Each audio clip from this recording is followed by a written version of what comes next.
नमस्ते विद्यार्थी मित्रांनो.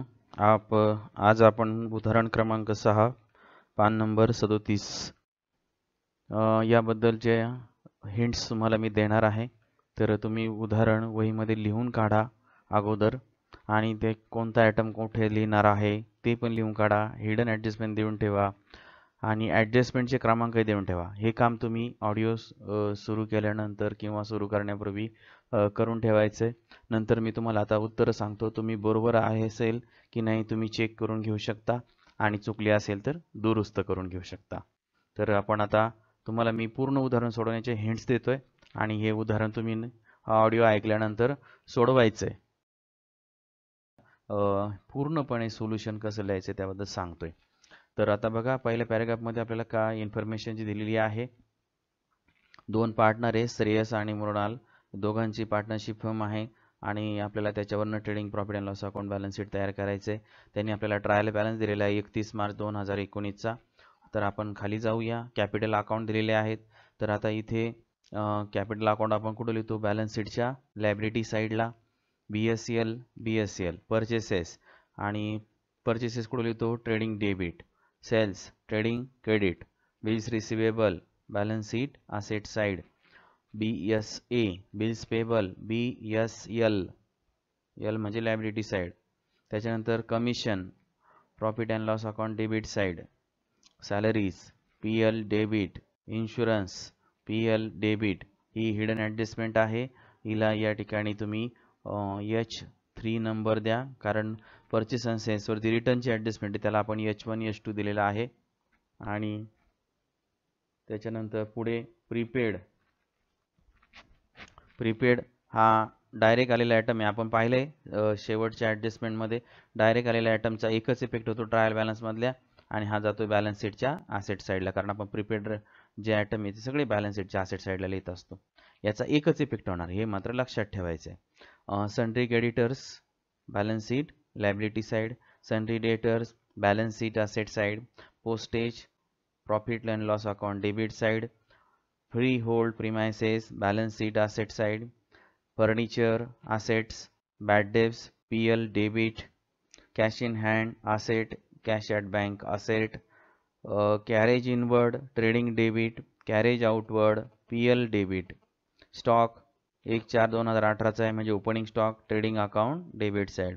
आता इथं बघा, विद्यार्थी गडबड करतात. रिटर्न्स, आता तुम्ही रिटर्नचं केलं विचार तर 1200 रुपये डेबिट बॅलन्स दाखवलाय आणि 1800 रुपये क्रेडिट बॅलन्स दाखवलाय. इथे विद्यार्थी बरेच जण फसतात. आणि मग आता परचेसमधून लेस रिटर्न कोणते करायचे? 1200 करायचे का 1800?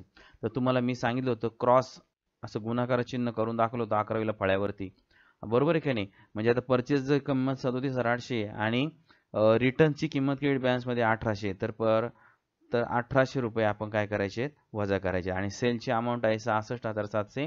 त्याच्यातून डेबिट बॅलन्स काय करायचं आहे? वजा करायचं. म्हणजे असं गुणाकाराचं चिन्ह दाखवलं होतं आणि गुणाकाराच्या नुसार अमाऊंट काय करायची आहे? लेस करायची आहे. आले लक्षात?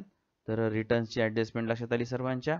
37,800 वजा 1,800 आणि 66,700 वजा 1,200 अशा प्रकारे सोडवायची आहे. त्याला आता तुम्ही एक काम करा, परचेसला द्या H1 हिडन ॲडजस्टमेंट 1 आणि 1200 जी अमाऊंट आहे डेबिट बॅलन्समध्ये लिहिलेली तिथं H1 लिहा अमाऊंट जवळ. त्याच्यानंतर सेल्सला H2 लिहा आणि 1800 अमाऊंट जवळ H2 लिहा. तर अशा प्रकारे हिडन ॲडजस्टमेंट 1, 2 आणि आपली इन्शुरन्सची H3. पुढे wedges trading debit outstanding wedges हा डायरेक्ट आयटम जाणार बॅलन्स शीट लायबिलिटी साईड, एकच इफेक्ट. ठीक आहे. तर अशा प्रकारे आपण आता हे उदाहरण ट्रायल बॅलन्स सर्व संपलेला आहे. तर इन्शुरन्स 9 मंथची तुम्हाला नोट काढावी लागेल. आता मी तुम्हाला नोट सांगतोय, छानपैकी नोट काढा. खाली म्हणायचंय नोट नंबर 1 इन्शुरन्स ब्रॅकेटमध्ये 9 मंथ्स रुपीज 9,000. मग आता खालच्या वेळी म्हणायचंय 1 month insurance is equal to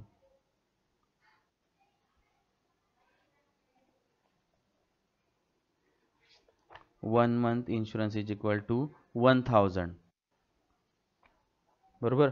खाली घ्या. मग आता खालच्या वेळेला आता बघा 9 मंथचा इन्शुरन्स 9,000 पेड केलेला आहे. मग आता वर्षाचे महिने किती असतात? 12. आणि मग आपले किती महिने राहिले द्यायचे? तीन महिने, म्हणून 3 महिन्याचा आपल्याला इन्शुरन्स काढावा लागेल. खाली म्हणा आता 3 मंथ इन्शुरन्स बरोबर 1000 गुणिले 3 बरोबर 3000 रुपये, म्हणजे 3000 रुपये द्यायचे राहिले म्हणजे कोणती ॲडजस्टमेंट आहे मग सांगा बरं, इथे का ओळखू?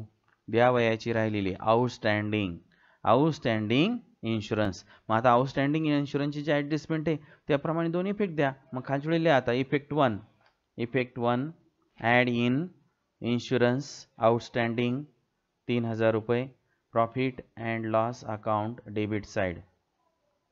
Okay. Effect 2 balance sheet asset liability side outstanding insurance 3000 रुपये, असे दोन इफेक्ट होतील त्या ठिकाणी आणि मग तुम्ही ते इफेक्ट देऊन टाका. ठीक आहे. आता खालचे ॲडजस्टमेंट क्लोजिंग स्टॉक 30,000 रुपये, एकच अमाऊंट दिले, दोन इफेक्ट होतात. पहिला इफेक्ट कुठे जातो? ट्रेडिंग अकाउंटच्या क्रेडिट साईडला बाय क्लोजिंग स्टॉक, आणि दुसरा इफेक्ट बॅलन्स शीटच्या असेट साईडला क्लोजिंग स्टॉक 30,000 रुपये. दुसरी ॲडजस्टमेंट पहा, आउटस्टँडिंग एक्सपेन्सेस सॅलरी आणि कमिशन. आता आउटस्टँडिंगची ॲडजस्टमेंट आत्ताच आपण सोडवली आहे इन्शुरन्सची, त्याचप्रमाणे सॅलरीची पण ॲड करायचा, बॅलन्स शीटच्या लायबिलिटी साईडला इफेक्ट द्यायचा, आणि त्याचप्रमाणे कमिशनचं सुद्धा तसंच करायचं आहे आणि बॅलन्स शीटच्या लायबिलिटी साईडला इफेक्ट द्यायचा आहे. दोन्ही अमाऊंट तुम्ही एकत्र दाखवल्या तरी चालतील कारण एकाच ॲडजस्टमेंटमध्ये ते दिलेले आहे. तर आता तत्पूर्वी सॅलरीला तुम्ही सॅलरी अँड कमिशन वरून 7वा आणि 8वा आयटम आहे तिथं 2 नंबर लिहून ठेवा. लिहिलं? ओके. पुढे डेप्रिसिएशन फर्निचरवरती आहे. फर्निचर बघा खालून 8वा 9वा 10वा आयटम आहे फर्निचर, त्याला 3 नंबर द्या.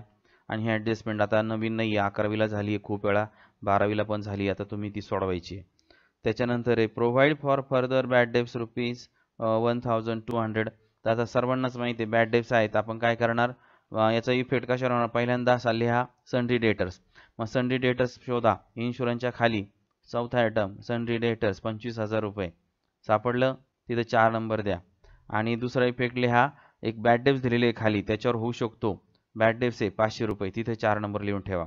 तर अशा प्रकारे बॅड डेब्स काय करायचे? 1200 रुपये बॅलन्स शीटच्या असेट साईडला जायचे आणि ती बॅड डेब्स 1200 रुपये लेस करायचे. आणि हा झाला फर्स्ट इफेक्ट, आउटरला रक्कम घेऊन टाका. दुसरा effect balance profit and loss अकाउंटच्या डेबिटला यायचं आहे आणि त्या ठिकाणी ओल्ड बॅड डेब्स 500 रुपये ॲड न्यू बॅड डेब्स 1200 रुपये अधिक चिन्ह द्या, बेरीज करून 1700 रुपये आउटरला घ्या. तर अशा प्रकारे तुम्ही ही 4 नंबरची ॲडजस्टमेंट सोडवायची आहे. त्यानंतर 5 नंबरची adjustment goods of ₹5,000 destroyed by fire and insurance company admitted a claim of ₹2,000 only. इथे आपल्याला मागच्या उदाहरणामध्ये ॲडजस्टमेंट झालेली आहे. इन्शुअर्स गुड्स आहे कारण इन्शुरन्स क्लेम मिळाला आहे. जर इन्शुअर गुड्स असेल तर किती इफेक्ट होतात? 3. एक पहिला कुठं जातो? ट्रेडिंग अकाउंटच्या क्रेडिट साईडला. आता सांगता यायला पाहिजे तुम्हाला, मागच्या वेळेस पण मी सांगितलंय, ट्रेडिंग अकाउंटच्या क्रेडिट साईडला by goods destroyed by fire amount किती घ्यायची? 5,000 रुपये. इन्शुरन्स कंपनीकडून किती क्लेम मिळाला? 2,000. म्हणून हा असेट साईडला जायचं, लिहायचं इन्शुरन्स क्लेम 2,000 रुपये. आणि मग आता पैसे आपले किती खरं लॉस झाला? तर 5,000चा माल गेला, खराब झाला, त्यातून 2,000 मिळाले, राहिले किती? 3,000. तो आपला लॉस, म्हणून तो कुठं लिहायचा? प्रॉफिट अँड लॉस अकाउंटच्या डेबिट साईडला. To loss by fire. बरेच जण हा शब्दच विसरून जातात, टू लॉस बाय फायर लिहायचा, तेच परत डिस्ट्रॉयड बाय फायर लिहून काढतात. ठीक आहे. आता पुन्हा ही ॲडजस्टमेंट मी तुम्हाला क्लिअर कट सांगितलेली आहे 5 नंबरची. याची इफेक्ट आता तुम्ही लिहून काढा, मागच्या उदाहरणात लिहून दिलेले आहेत आणि आता उदाहरणामध्ये मी तोंडी सांगितलेले आहेत. नोट काढायची छानपैकी, कारण सोल्युशनच्या वेळेस मी नोट देणार नाही, आत्ताच तुम्ही याची नोट मागच्या उदाहरणाप्रमाणे लिहून काढायची. ठीक आहे. 6 नंबर पहा, Shreyas and Mrinal are sharing profits and losses in the ratio 2:1. 2:1 या प्रमाणामध्ये आलेला नफा तोटा वाटायचा आहे आणि मग उदाहरण सोडवायचे.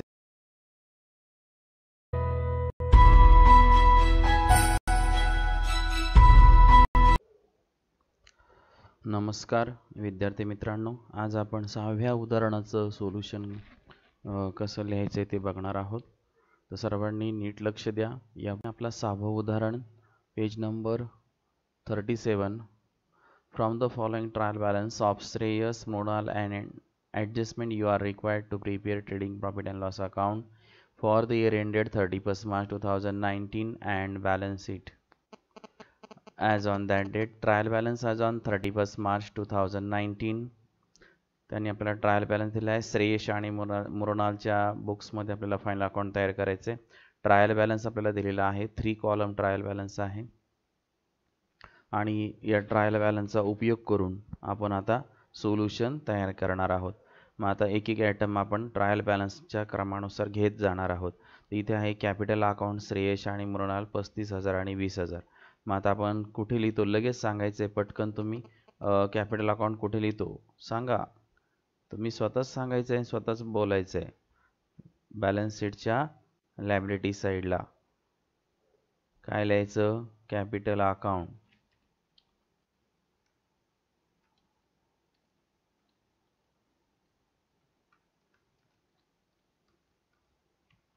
मग त्याच्या खाली घ्यायचं आहे श्रेयश,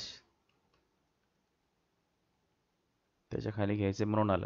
मग आता तुम्ही दोघांचीही अमाऊंट एका खाली एक इनरला घेऊन ठेवायची आहे, कारण त्याच्यावरती काय असते? ॲडजस्टमेंट असते. कोणती सांगा बरं? एक फिक्स ॲडजस्टमेंट असते, ती कोणती असते?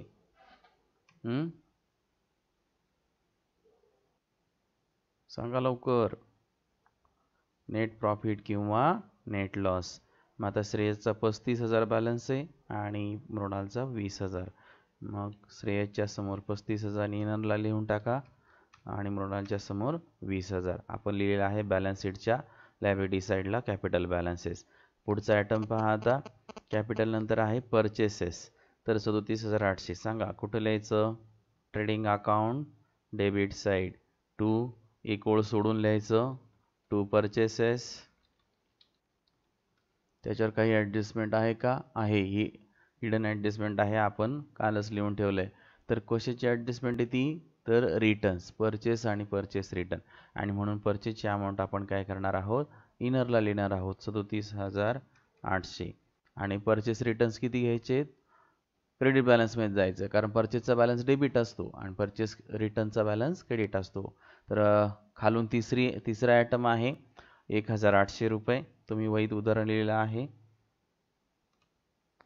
वजा 1,800 टोटल अंडरलाईन करणार आणि टोटल आपण आउटरला घेणार त्याची. दोघांची वजाबाकी करून उत्तर आलेलं आहे 36,000 रुपये. ठीक आहे. तर खाली इकडे आपल्याला लिहायचं आहे लेस परचेस रिटर्न.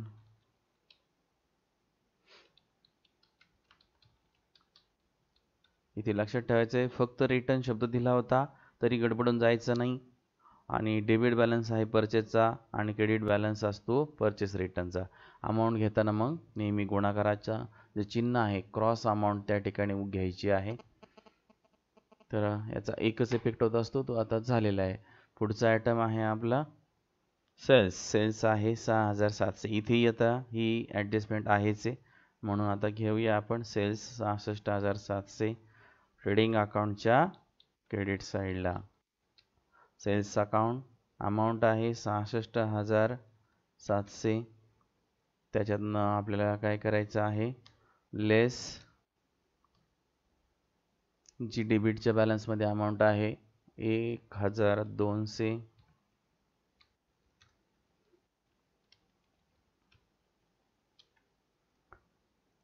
आउटरला आलेले आहेत 65,500. त्याचप्रमाणे मग आता सेलच्या खाली लिहायचं आहे लेस सेल्स रिटर्न.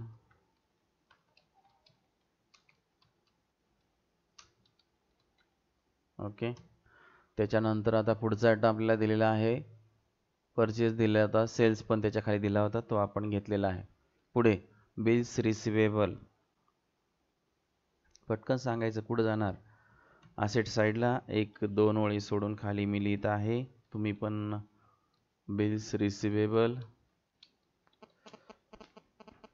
त्याच्यावर कोणत्याही प्रकारची ॲडजस्टमेंट मला वाटतं नाही आहे. डायरेक्ट अमाऊंट घ्या 8,000 रुपये.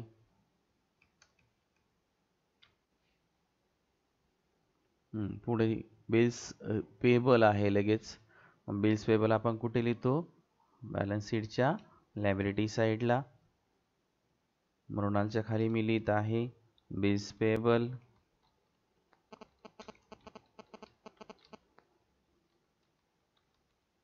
बिल्स पेबलची अमाऊंट आहे 6500. ॲडजस्टमेंट नसल्यामुळं आउटर कॉलममध्ये डायरेक्ट घेत आहे. नंतरची आयटम आहे कमिशन. तर कमिशन आपण कुठे घेतो सांगा पटकन. प्रॉफिट अँड लॉस अकाउंटच्या डेबिट साईडला. एक ओळ सोडत आहे मी आणि त्या खाली घेत आहे टू कमिशन. ओके, आता त्याच्यावरची ॲडजस्टमेंट आहे 2 नंबरची, तर 2400. त्यामुळे इनरला अमाऊंट घेणार आपण आणि त्याच्यावरची ॲडजस्टमेंट वाचणार. काय सांगितले पहा, 2 नंबरची adjustment outstanding expenses salary and commission, म्हणजे आउटस्टँडिंगची ॲडजस्टमेंट यावरती आहे. म्हणजे इथं पहिला आउटस्टँडिंग म्हणजे 2 इफेक्ट सांगा चला पटकन.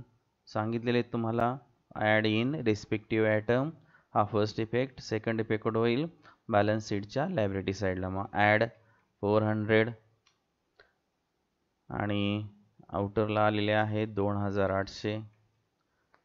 आपण एक पर्टिक्युलर कॉलममध्ये लिहायचं आहे ॲड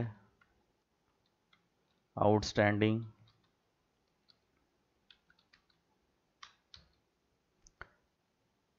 हा झाला फर्स्ट इफेक्ट. सेकंड इफेक्ट देण्यासाठी जायचं आहे बॅलन्स शीटच्या लायबिलिटी साईडला. आता बिल्स पेबल मी लिहिलेले आहेत, त्याच्या खाली 1-2 ओळी सोडून आपण लिहूया आउटस्टँडिंग.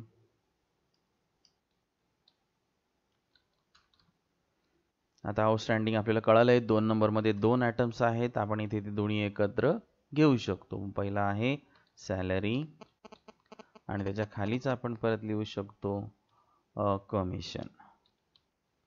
आपल्या 2 ॲडजस्टमेंटमध्ये एकत्र दिल्यामुळे आपण या 2 आउटस्टँडिंगची बेरीज या ठिकाणी एकत्र लिहिणार आहोत. अमाऊंट दिलेली आहे 400 रुपये कमिशन. आपण फक्त कमिशनची लिहूया, त्याच्यामध्ये ॲड करायचे आहेत कमिशनचे आणि त्याला करायचे आहे अंडरलाईन. चला, आता त्याच्यानंतर लगेचच सॅलरीचीच पण ॲडजस्टमेंट त्या ठिकाणी दिलेली आहे. परत आपण पी एलच्या डेबिटला जायचं आहे पहिल्या ओळीला. तिथं मी एक जागा सोडल्या त्या 2 ओळी.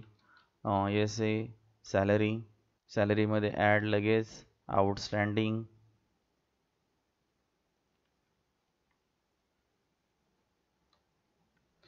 अमाऊंट आता सॅलरीची इनरला घ्या. अमाऊंट आहे सॅलरीची 6000 रुपये. ओके, त्यामध्ये ॲड करायचे आहेत 1200 रुपये.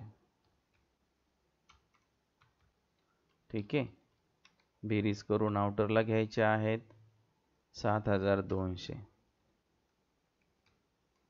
ठीक आहे, अशा प्रकारे आपल्याला 2 ॲडजस्टमेंट त्या ठिकाणी आउटस्टँडिंगच्या आपण सोडवलेल्या आहेत 1200 आणि 400, 7200, 2800. आणि याचा सेकंड इफेक्ट द्यायचा आहे बॅलन्स शीटच्या लायबिलिटी साईडला.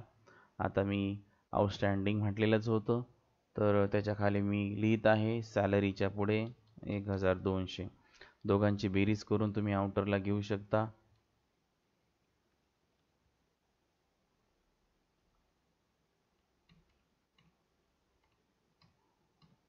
1600. ओके, तर इथपर्यंत आपण आलो आहोत. पुढचा आयटम पहा, इन्शुरन्स इन ब्रॅकेट 9 months 9000. तर आता इन्शुरन्सवरची ॲडजस्टमेंट आहे. ॲटम जात असतो कुठे, हा पटकन सांगा, प्रॉफिट अँड लॉस अकाउंटच्या डेबिटला. मग आता मी इथं लिहित आहे टू इन्शुरन्स. ओके, मग आता ॲडजस्टमेंट आहे याच्यावरती हे दिसतंय मला, तर 9000 मी इनरला रक्कम घेत आहे. पुढे आता 9 महिन्यांसाठी 9000 रुपये इन्शुरन्स काढलेला आहे. मग आता आपले पुढचे, याचा अर्थ वर्षाचे किती महिने असतात, 12 महिने.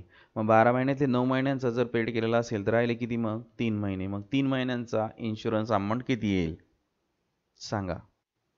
3 महिन्यांची इन्शुरन्स अमाऊंट किती येईल. 9 महिन्यांची 9000, 3 महिन्यांची 3000. मग आता ही 3000 रुपये आपले द्यायचे राहिलेत. आले का लक्षात तुमच्या. 9 महिन्याचे 9000 पेड केलेत त्यांनी, 9 months दिलंय, पण वर्ष किती महिन्यांचं असतं, 12. आणि म्हणून 3 महिन्यांचं देणं काय आहे, आवश्यक आहे. ही ॲडजस्टमेंट कोणती ॲडजस्टमेंट आहे, हिडन ॲडजस्टमेंट आहे. विद्यार्थी इथे फसतात, डायरेक्ट आयटम घेऊन लगेच प्रॉफिट अँड लॉसच्या अकाउंटच्या डेबिटला लिहून टाकतात. 9,000 रुपये आणि चुकलेले आहे सगळं ते. आणि मग पी एल डेबिट चुकलं की नेट प्रॉफिट चुकणार, बॅलन्स शीट टॅली होणार नाही. आणि म्हणून ही ॲडजस्टमेंट हिडन ॲडजस्टमेंट आहे, आपल्या लक्षात आलं पाहिजे. वाटलंच तर तुम्ही त्यासाठी नोट लिहून काढा. मी तुम्हाला दोनदा सांगितली ही ॲडजस्टमेंट. तर 9 months 9,000, 1 month is equal to 1,000. For 1 year is equal to 12 months, 3 months insurance paid is equal to 1000 into 3 is equal to 3000. तर अशा प्रकारे ही नोट तयार होते. इथे पण आपण आता लिहिणार आहोत आउटस्टँडिंग इनरला रक्कम घ्यायची आहे अधिक 3,000 रुपये आणि दोघांची बेरीज करून आउटरला या ठिकाणी घ्यायचं आहे 1,000 12,000 रुपये. ठीक आहे, हा झाला प्रॉफिट अँड लॉस अकाउंटच्या डेबिटला इफेक्ट. सेकंड इफेक्ट बॅलन्स शीटच्या कुठे जातो परत आउटस्टँडिंगचा, आत्ताच आपण लिहिलं, इथे त्याच्या खाली जाऊन लिहायचं आहे आउटस्टँडिंग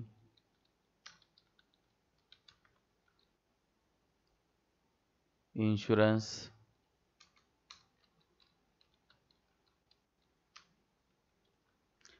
आणि रक्कम आहे आपली आउटस्टँडिंग इन्शुरन्सची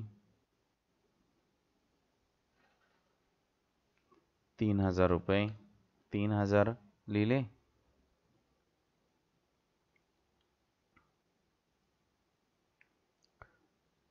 चला, आपले झाले दोन इफेक्ट. आता पुढचा इफेक्ट पहा, प्रीपेड रेंट. आता तुम्हाला माहिती आहे ट्रायल बॅलन्सला प्रीपेड आउटस्टँडिंग आयटम आला तर त्याचे दोन इफेक्ट होत नाही. विद्यार्थ्यांना फसवण्यासाठी ॲडजस्टमेंट देतात, कारण प्रीपेड म्हटलं की आपल्याला वाटतं दोन इफेक्ट आहे. तसं नाही, खाली ॲडजस्टमेंट असेल तर दोन आहे, ट्रायल बॅलन्समध्ये असेल तर एक. आपण 7 पॉईंट लिहिलेत पहा सुरुवातीला या चॅप्टरच्या, त्याच्यामध्ये सांगितलेत कोणत्या आयटम ट्रायल बॅलन्समध्ये आला तर एकच इफेक्ट द्यायचा. मग आता आपण प्रीपेड रेंट हा एकच इफेक्ट होईल बॅलन्स शीटच्या कुठं जाईल आयटम सांगा फक्त. आउटस्टँडिंगचा लायबिलिटीला गेला आहे, प्रीपेडचा कुठं जाईल बॅलन्स शीटच्या असेट साईडला. मी आता बिल्स रिसिवेबल लिहिलेले आहेत, अजून 2-4 ओळी खाली जाऊ शकतो मी आणि तुम्ही सुद्धा जाऊ शकता आणि डायरेक्ट लिहायचं आहे प्रीपेड रेंट आणि अमाऊंट आहे 3,000 रुपये.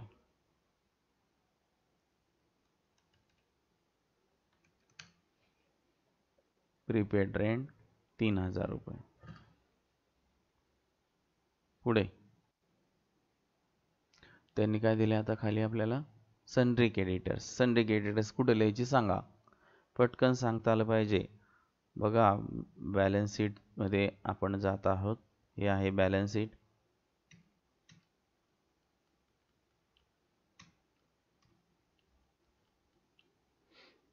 तर बॅलन्स शीटच्या लायबिलिटी साईडला जायचं आहे आणि तिथे आउटस्टँडिंग जो आयटम आहे ना बिल्स पेबल आयटम, तिथे जाऊन क्रेडिटर्स लिहायचे, सनरी क्रेडिटर्स.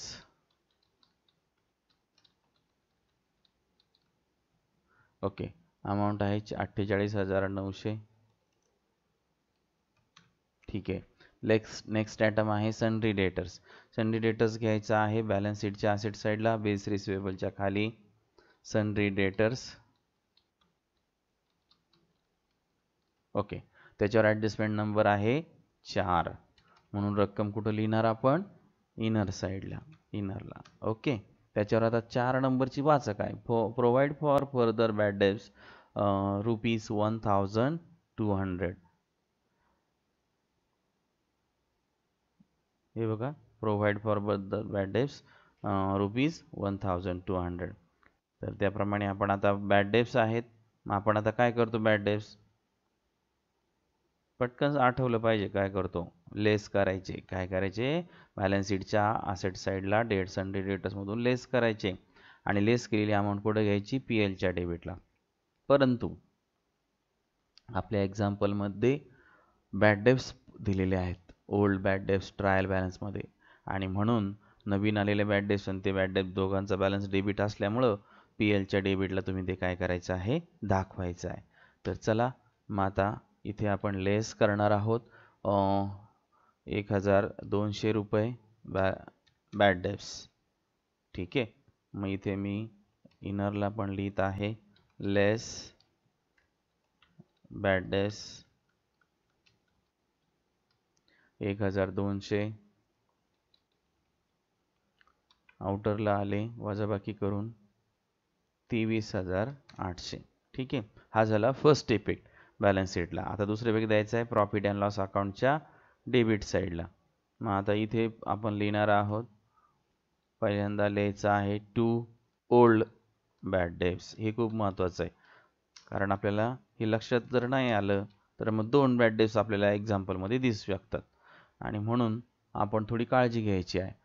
हुशार विद्यार्थ्यांना आउट ऑफ मार्क्स घ्यायचेत, कारण तुम्ही सर्व हुशारच आहात आणि तुम्हाला कसे मार्क पाहिजेत, आउट ऑफ मार्क पाहिजेत. एकही चूक त्यामुळे त्या ठिकाणी व्हायला नकोय. ओके, तर old bad debts 500, new bad debts आहेत 1200, आणि म्हणून दोघांची टोटल करायची. खाली म्हणायचं आहे ॲड न्यू बॅड डेब्ट्स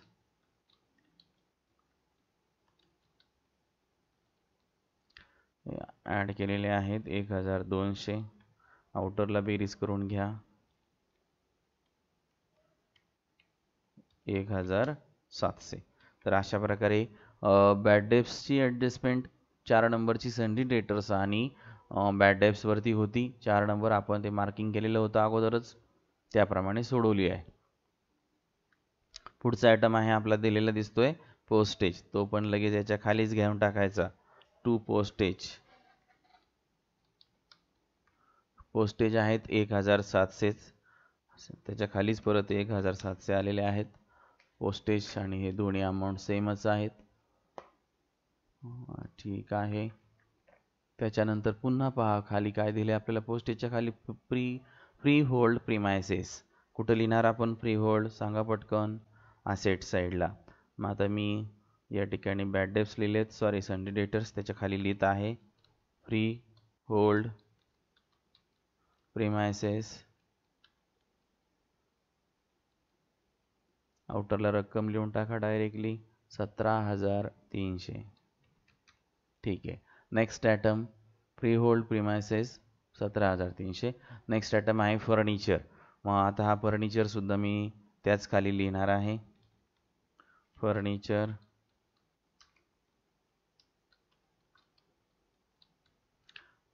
तर त्याच्यावरची ॲडजस्टमेंट आहे किती नंबर पहा, 3 नंबर. Depreciate furniture at 10%. म्हणजे जिथं मी ती सोडवणार. सांगा फर्स्ट इफेक्ट कोणता होतो, पटकन सांगायचं आहे. आता तुम्हाला खूप वेळा झाली ॲडजस्टमेंट. पहिला इफेक्ट होतो फर्निचरमधून 10% डेप्रिसिएशन लेस करा, आणि जेवढं लेस कराल तेवढा इफेक्ट परत प्रॉफिट अँड लॉस अकाउंटच्या डेबिटला लिहायचं आहे. ठीक आहे, तर आपण लेस करूया.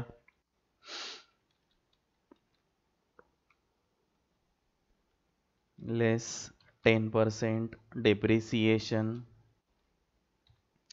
आता फर्निचरची अमाऊंट मी इनरला घेत आहे.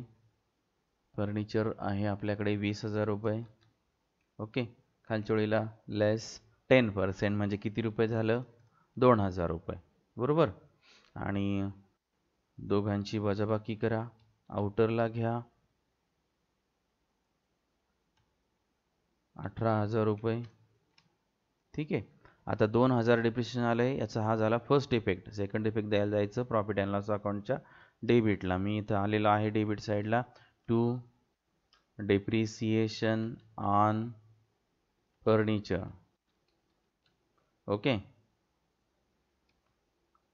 आणि रक्कम आहे त्याची दिलेली आपल्याला 10% म्हणजे 2,000 रुपये.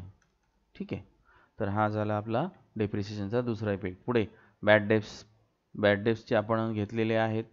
ओल्ड बॅड डेब्ट्स घेतलेत 500, वरती पाहून घ्या.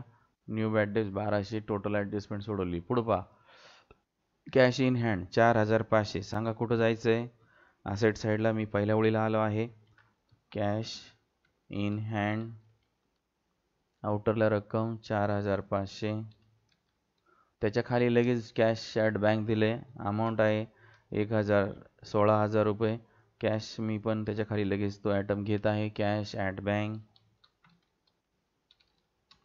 ओके, त्याच्यानंतर आहे कॅरेज इनवर्ड. कॅरेज इनवर्ड कुठं जातो, पटकन सांगायचं आहे. ट्रेडिंग अकाउंटच्या डेबिट साईडला. To carriage inward. इनवर्डची अमाऊंट आपल्याला दिलेली आहे 800 रुपये.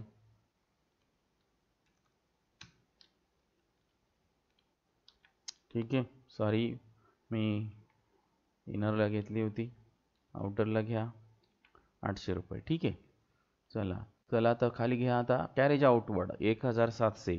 सांगा इनवर्ड डेबिटला तर कॅरेज आउटवर्ड हे कुठं जातील? पी एलच्या डेबिटला.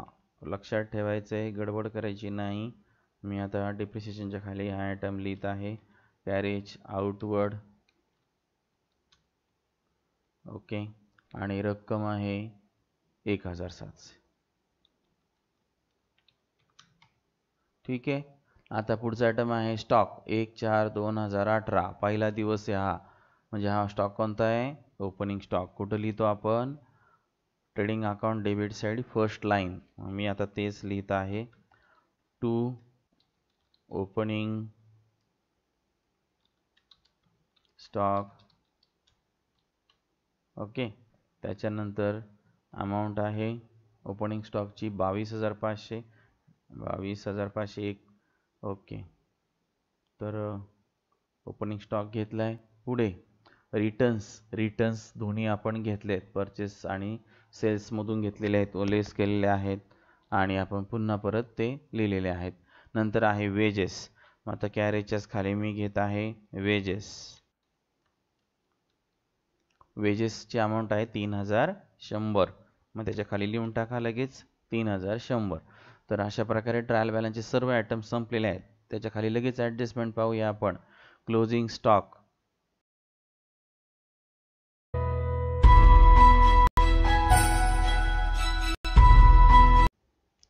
तर क्लोजिंग स्टॉकचा इफेक्ट आपल्याला माहीतच आहे, 2 इफेक्ट होतात. सांगा पटकन. Trading account credit side, balance sheet asset side. मग क्लोजिंग स्टॉक ₹30,000 एकच अमाऊंट दिलेली आहे, आणि त्यामुळे आपण तीच अमाऊंट घेऊन इफेक्ट द्यायचे. मग आता चला तर ट्रेडिंग अकाउंटच्या क्रेडिट साईडला. हे बघा ट्रेडिंग अकाउंट आहे माझं. त्याच्या खाली मी आता ट्रेडिंग अकाउंटच्या खाली इथे क्रेडिट साईडला 1-2 ओळी सोडून खाली लिहिणार आहे बाय क्लोजिंग स्टॉक, आणि रक्कम 30,000 रुपये ऑलरेडी दिलेली आहे. ओके, आणि आता हा झाला फर्स्ट इफेक्ट पहिल्या ॲडजस्टमेंटचा. दुसरा इफेक्ट कुठं घेतो आपण? बॅलन्स शीटच्या सांगा कुठं लिहितो? ॲसेट साईडला. मग ॲसेट साईडला इथे मी आलेलो आहे खाली. क्लोजिंग स्टॉक अमाऊंट आहे 30,000 रुपये. ठीक आहे, पहिले ॲडजस्टमेंटचा इफेक्ट झाला आहे. दुसरे ॲडजस्टमेंट आउटस्टँडिंग एक्सपेन्सेस, सॅलरी 1,200 आणि कमिशन 400 आपण सोडवली आहे. डिप्रिसिएशन फर्निचर 10% सोडवली आहे. प्रोव्हाइड फर्दर बॅड डेट्स 1,200 सोडवली आहे. पाचवी ॲडजस्टमेंट पहा. पाचवी ॲडजस्टमेंट लक्ष देऊन पूर्वक वाचायची आहे. Goods of rupees 5,000 destroyed by fire and insurance company admitted a claim of rupees 2,000 only. आता ही ॲडजस्टमेंट आपण मागच्या उदाहरणात सोडवली आहे, तुम्ही सराव केलेलाच असेल. इन्श्युअर गुड्स आहे. कसा गुड्स दिसतोय आपल्याला? इन्श्युअर्ड म्हणजे कोणता? विमा काढलेला. आणि म्हणून त्याची या ॲडजस्टमेंटचे किती इफेक्ट होतात? 3. मग 3 मधला पहिला इफेक्ट कुठं जातो? ट्रेडिंग अकाउंटच्या क्रेडिट साईडला. जेवढ्या अमाऊंट डिस्ट्रॉय झालेली असेल गुडची तेवढी अमाऊंट त्या ठिकाणी लिहायची. त्यानंतर दुसरा इफेक्ट जातो बॅलन्स शीटच्या ॲसेट साईडला. इन्शुरन्स क्लेम किती मिळाला? तर इथं 2,000 मिळाला, तो जाणार बॅलन्स शीटच्या ॲसेट साईडला. नोट पण लिहून काढा, मी सांगितोय सगळं स्पष्टीकरण, तर तुम्ही तुमच्या पद्धतीने नोट लिहून काढायची. आणि तिसरा इफेक्ट जातो प्रॉफिट अँड लॉस अकाउंटच्या डेबिटला. मग आता इथं बघा 5,000चा माल डिस्ट्रॉय झाला फायरने, आणि इन्शुरन्स क्लेम मिळाला 2,000 रुपये. म्हणजे किती रुपयाचा लॉस झाला आपल्याला? 3,000चा. बरोबर. हा झाला तिसरा इफेक्ट. कुठं दाखवायचा आहे तो? प्रॉफिट अँड लॉस अकाउंटच्या डेबिटला. टू लॉस बाय फायर 3,000 रुपये. आले लक्षात? 3 फिगर्स. मागच्या वेळेस नोट लिहून दिली होती, आत्ता पण दिलेली आहे. आता आपण प्रत्यक्ष कृती करूया. ठीक आहे, ॲडजस्टमेंटमध्ये कृती करायला जायचं आहे आपल्याला. आता पहिल्यांदा जायचं ट्रेडिंग अकाउंटच्या क्रेडिट साईडला. मी 2 ओळी इथं जागा सोडली होती. क्लोजिंग स्टॉक हा शेवटचा आयटम आहे. इथं लिहायचं आहे बाय गुड्स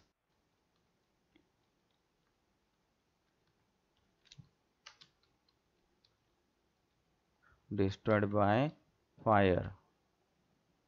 अजून काही शब्द वापरले? ठीक आहे, डिस्ट्रॉयड बाय फायर. आता टोटल अमाऊंट इथं घ्या 5000. ओके, हा झाला फर्स्ट इफेक्ट. सेकंड इफेक्ट द्यायचा आहे बॅलन्स शीटच्या असेट साईडला. क्लोजिंग स्टॉकच्या खाली मी लिहित आहे इन्शुरन्स क्लेम. ओके, मग किती रुपये मिळाले क्लेम मला? 2000 रुपये. मग 2000 इथे लिहिला. आता मला किती मिळाले नाही? तर 3000 मिळाले नाही. आणि म्हणून मी आता कुठं जाणार आहे? हे बघा, प्रॉफिट अँड लॉस अकाउंट, त्याची डेबिट साईड, आणि डेबिट साईडला मी लिहिणार आहे to loss by fire. Okay, एवढंच लिहायचं आहे. काही विद्यार्थ्यांना हे अकाउंटचं नाव आठवत नाही, तर प्रॅक्टिस करा, आरामशीर तुम्हाला आठवेल. तर 1007चे लॉस झालेला आहे आपला 3000 रुपये. 3000 कसा झाला हे लक्षात येत नसेल तर तुम्ही काय करायचं आहे, त्या ठिकाणी अगोदरच जायचे थोडंसं. इन ब्रॅकेटमध्ये 5000 एकूण goods destroyed minus claim 2000, bracket complete. दोघांची वजाबाकी त्या ठिकाणी घ्यायची आहे. राहील लक्षात? ठीक आहे. तर अशा प्रकारे आपल्याला हा इफेक्ट दाखवायचा आहे 3000चा. ठीक आहे.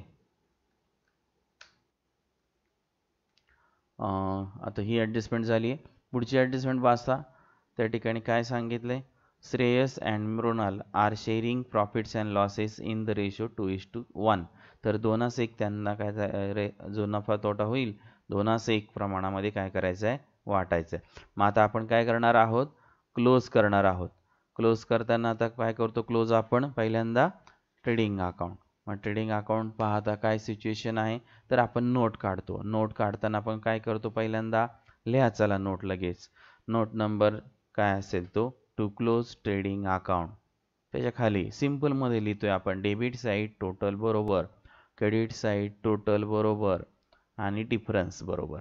तर आता डेबिटची बेरीज तुम्ही करून पहा किती येते ते, आणि ती लिहा. आणि क्रेडिटची बेरीज आहे दिलेली आपल्याला 1,05,000. तर 1,05,000 जे दिलेले आहेत त्याचा आपण उपयोग करूया. 1,05,000. मग आता क्रेडिटची बेरीज डिफरन्स आलाय 38,100, तो तुम्ही त्या ठिकाणी लिहा.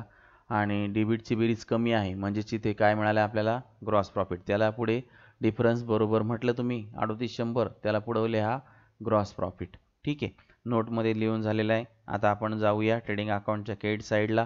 क्रेडिटची बेरीज जास्त आहे 1,05,000. क्रेडिटला लिहा, त्याचप्रमाणे तेवढीच रक्कम डेबिटला लिहा.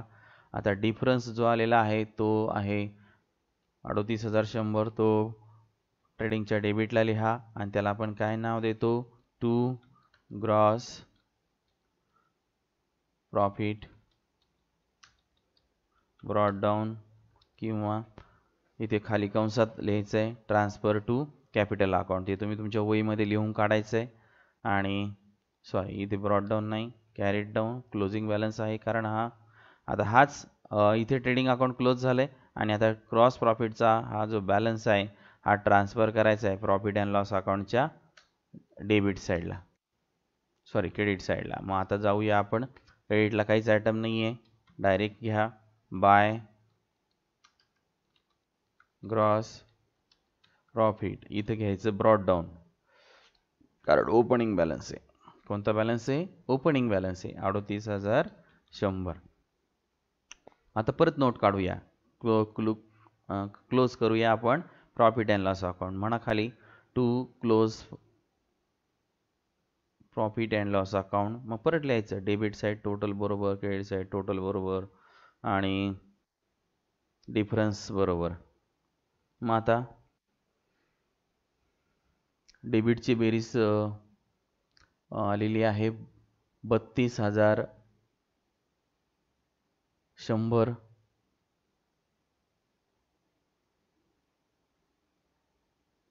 आणि क्रेडिटची बेरीज आलेली आहे 38,100. डिफरन्स आलेला आहे 6,000. ठीक आहे, इथं 6,000 आला, याचा अर्थ क्रेडिटची बेरीज जास्त आहे, डेबिटची बेरीज कमी आहे, याचा अर्थ काय आलाय? Net profit. मग आता आपण चला नेट प्रॉफिटचा इफेक्ट देऊया. मग आता कुठं जायचं?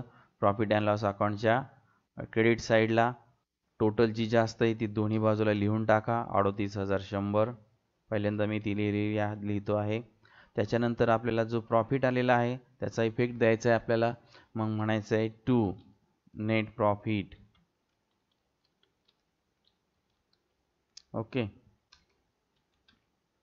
त्याच्यानंतर खाली घ्यायचं आहे दोन पार्टनरची नावं आपल्या. श्रेयस, त्याच्या खाली आहे आपला दुसरा पार्टनर मृणाल. ओके. डिफरन्स आलेला आहे आपला 6,000 आणि त्यांचा रेशो आपण आत्ताच पाहिलाय 2:1 प्रमाणात वाटायचे. म्हणजे नोट काढायची आहे तुम्ही छानपैकी, म्हणजे चुकत नाही. टू डिस्ट्रीब्यूट प्रॉफिट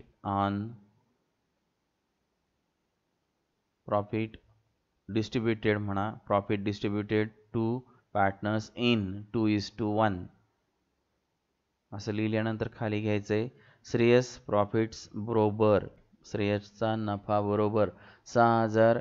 मग त्याचा रेशो आहे 2, म्हणजे 6,000 गुणिले 2 किती 3. तर अशा प्रकारे त्याचं बरोबर म्हणा 4,000 रुपये. त्याच्या खाली मृणालचं घ्या. मृणाल्स प्रॉफिट बरोबर 6,000 गुणिले 1/3 उत्तर येते 2,000 रुपये. तर अशा प्रकारे दोघांचं आपण डिस्ट्रीब्युशन करून इनरला अमाऊंट ती घेतली आहे. तर घ्यायची आहे इनरला त्यांच्या समोर श्रेयसच्या समोर 4,000 रुपये. त्याच्यानंतर खाली अधिक 2,000 रुपये.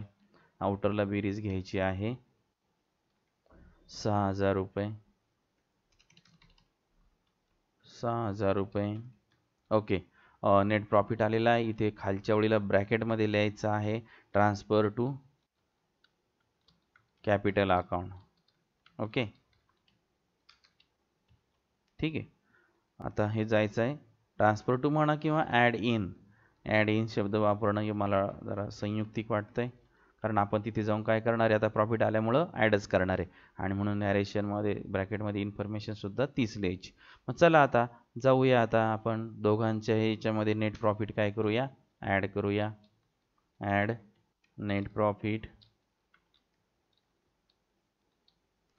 मग आता ज्याचा जो आलेला आहे त्याप्रमाणे ॲड करा. मग शेअरच्या याच्यामध्ये अधिक 4,000 रुपये.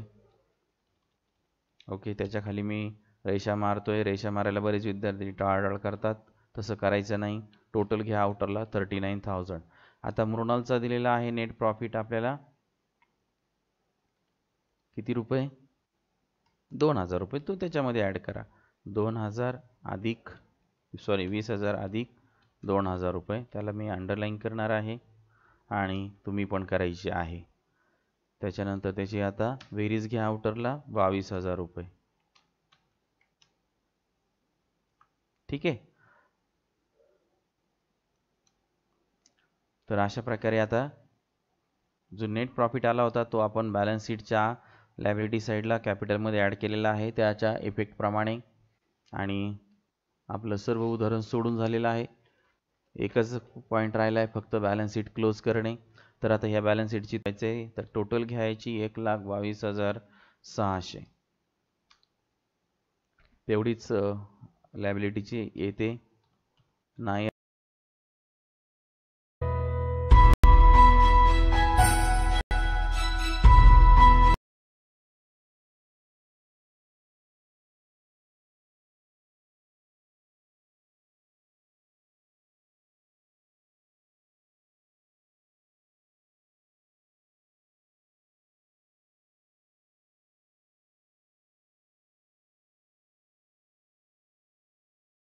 यानंतर क्रमाने येणारा व्हिडिओ व मागील सर्व व्हिडिओची लिस्ट या व्हिडिओच्या शेवटच्या 20 सेकंदात दिलेली आहे. त्याचप्रमाणे डिस्क्रिप्शन मध्ये सुद्धा सर्व व्हिडिओची लिंक दिलेली आहे. आपण सर्व मागील व्हिडिओ पाहू शकता, म्हणून हा व्हिडिओ शेवटपर्यंत पाहावा.